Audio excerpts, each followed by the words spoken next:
Assalamualaikum warahmatullahi wabarakatuh. Sahabat Pak Dos Official dimanapun Anda berada, semoga selalu berbahagia. Video yang lalu kita telah membahas benda-benda yang dikatakan najis. Maka di video kali ini Pak Dos akan menjelaskan macam-macam najis. Jadi dari 8 benda yang dikatakan najis itu, para ulama membaginya menjadi 3 bahagian. Ada yang najis mukhaffafah atau najis ringan, ada yang najis mutawassithah atau najis sedang, dan ada yang namanya najis mughallazah atau najis berat. Sebenarnya ketiga macam jenis najis ini najis juga namanya. Sama-sama kalau kita sentuh, tangan kita bernajis. Kalau masuk dalam air, airnya jadi air mutanajis. Cuma ulama membedakannya dan membaginya menjadi 3 macam adalah karena berbeda cara mensucikannya. Oke, yang pertama najis ringan. Najis ringan ini cuma satu adanya, yaitu air kencing anak laki-laki yang umurnya belum genap 2 tahun komariah dan makanan pokoknya tidak ada selain air susu ibunya. Jadi kalau anak laki-laki itu kencing, maka air kencingnya itu dikatakan najis mukhaffafah, najis ringan.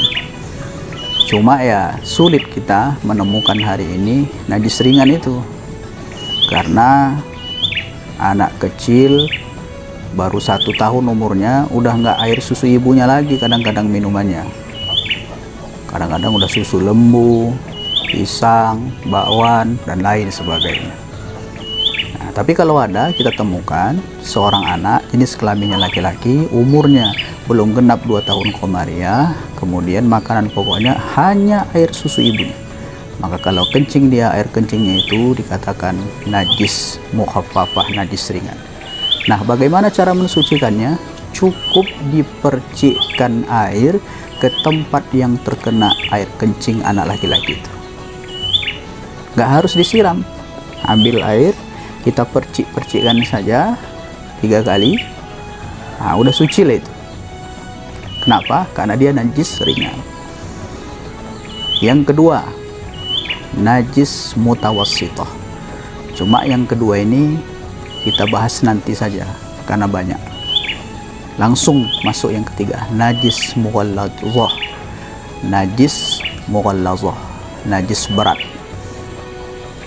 Apa yang termasuk najis mughallazah? Semua yang berkaitan dengan anjing dan babi, najis mughallazah lah namanya itu. Memang kalau udah menyangkut anjing dan babi ini berat, memang berat, makanya najis berat namanya. Cara mensucikannya pun berbeda dengan najis mutawassithah dan najis mukhaffafah, yaitu disiram dengan air yang suci lagi mensucikan 7 kali, dan salah satu diantaranya dengan air yang suci bercampur dengan tanah yang suci. Contoh, ada anjing tetangga yang masuk ke halaman rumah kita. Udah masuk ke halaman rumah kita, nggak tahu aturan anjing ini, berak pula deh. Nah, kita lewat,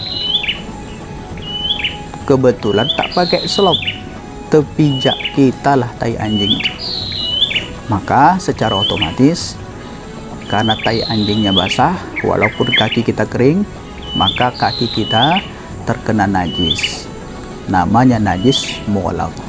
Bagaimana cara mensucikannya? Pertama, kita basuh dulu dan hilangkan dulu najis atau tai anjing itu. Setelah hilang tai anjing itu, barulah kita siram, atau dalam bahasa ulama disama, disiram dengan air yang suci lagi mensucikan 7 kali. Salah satunya air yang suci itu kita campur dengan tanah yang suci.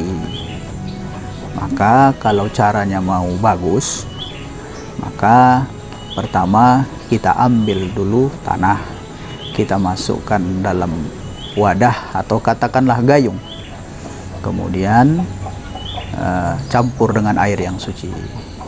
Oke, setelah itu kita siram kaki kita itu dengan air yang suci lagi, mensucikan 3 kali misalnya. Kemudian yang keempat baru dengan air yang sudah bercampur dengan tanah tadi, berarti udah 4 kali. Nah 3 lagi baru dengan air yang suci lagi, mensucikan. Jadi pas dia 7 kali. Sudah 7 kali, kita lihatlah kaki kita itu masih ada tai anjingnya, nggak ada. Masih ada baunya, oh udah nggak ada. Masih ada rasanya, menurut ulama rasa ini tak perlu dirasai, yang penting sudah tak ada baunya, kemudian sudah tidak ada lagi benda najisnya, maka dikatakanlah kaki kita itu sudah suci. Oke, kemudian kembali kita lagi yang kedua tadi, najis mutawassithah, najis sedang. Kenapa ini dibahas yang terakhir? Karena banyak. Karena yang termasuk najis mutawassithah selain najis mukhaffafah dan najis mughalladhah, najis mutawassithah lah namanya itu. Air kencing kita mutawassithah, tai kita najis mutawassithah, tai ayam najis mutawassithah, muntahan najis mutawassithah, darah najis mutawassithah, bangkai najis mutawassithah. Bagaimana cara membersihkannya, cara mensucikannya? Misal tangan kita terkena pisau, lalu secara otomatis keluarlah darah. Maka cara membersihkannya dengan memercikkan air tak cukup seperti najis mukhaffafah.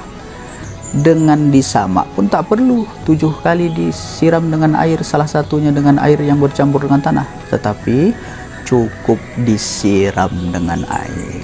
Mau sekali boleh. Kalau dengan sekali siram hilang darahnya, berarti udah suci. Kalau disiram 2 sekali belum hilang darahnya, 2 kali baru hilang darahnya, berarti 2 kali baru suci. Begitu jugalah cara mensucikannya ketika kita terkena najis mutawassithah yang lainnya. Inilah 3 macam najis dan cara mensucikannya. Wallahu a'lam bishawab. Assalamualaikum warahmatullahi wabarakatuh.